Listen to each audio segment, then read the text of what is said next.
on retourne dans un verset très intéressant, dans 1 Chronique 29, 29.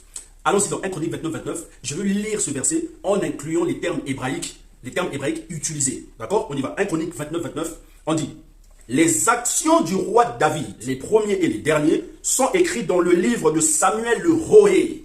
Ça, c'est les termes hébreux utilisés. Samuel le Roé ou le Roé, virgule. Dans le livre de Nathan le Nabi, virgule. Dans le livre de Gad le Chosé. Mais remarquez que dans ce verset en français, on dit dans le livre de Samuel le voyant, virgule, dans le livre de Nathan le prophète, virgule, et dans le livre de Gad le prophète. Voilà. Est-ce que vous comprenez? Vous comprenez que on est dans une... C'est un problème de langage. On est en français, et en français, on nous parle du voyant et du prophète. On définit ici, ok, Nathan le prophète et Gad le prophète. Mais le mot qui décrit Nathan le prophète en hébreu est différent du mot qui décrit Gad le prophète en hébreu. Donc en hébreu, on dit Nathan le Nabi. En hébreu, on dit Gad le Chosé ou le Rosé. Ok? Mais en français, on vous dit Nathan le prophète. Et en français, on vous dit Gad le prophète. Donc si toi, tu ne fais pas attention, tu vas te dire, mais Gad est un prophète, voilà. Nathan est un prophète, voilà. Sauf que non. Quand tu es un homme de Dieu, c'est important d'avoir des notions, au moins, dans la langue hébraïque, pour éviter de faire certaines erreurs. Donc maintenant, on dit que les prophètes aujourd'hui, pourquoi on les appelle seulement prophètes, au lieu qu'on les appelle seulement prophètes, on les appelle aujourd'hui voyants. D'où vient ce terme voyant? C'est typiquement biblique. C'est typiquement biblique.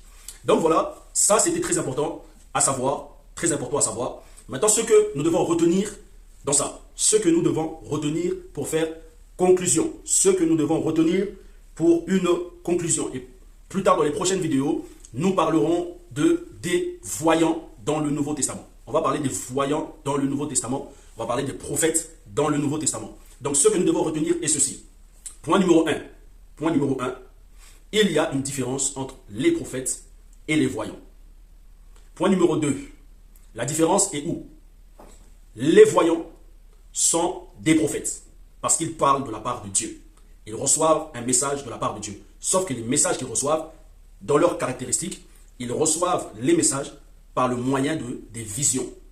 Soit des visions nocturnes, qui sont des rêves et des songes, soit les visions ouvertes, qui sont les visions que tu peux recevoir. Ça peut être des flashs, des visions que tu peux recevoir pendant que tu marches, ou peu importe. Mais en tout cas, tu as les yeux ouverts, ou pendant que tu pries, par exemple. Ok? Donc, notez ceci. 3 mots en hébreu que le français traduit par prophète. Le mot, ça ce sont des choses à retenir. Hein. Les mots, le mot roé, qui signifie voir, qui peut aussi se traduire par voyant, ok? Ou celui qui voit, mais dans le sens de celui qui peut décrypter les codes cachés divins.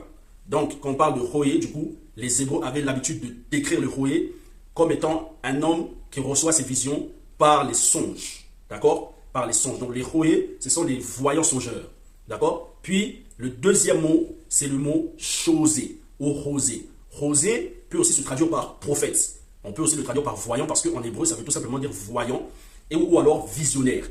Donc, un roé, les Hébreux avaient l'habitude d'employer le mot roé quand il s'agissait d'un prophète qui avait la capacité d'avoir des visions, celui qui recevait des visions ouvertes, donc des visions en plein cerveau qui fonctionne, c'est-à-dire la personne ne dort pas, il reçoit des visions en plein yeux ouverts, ok?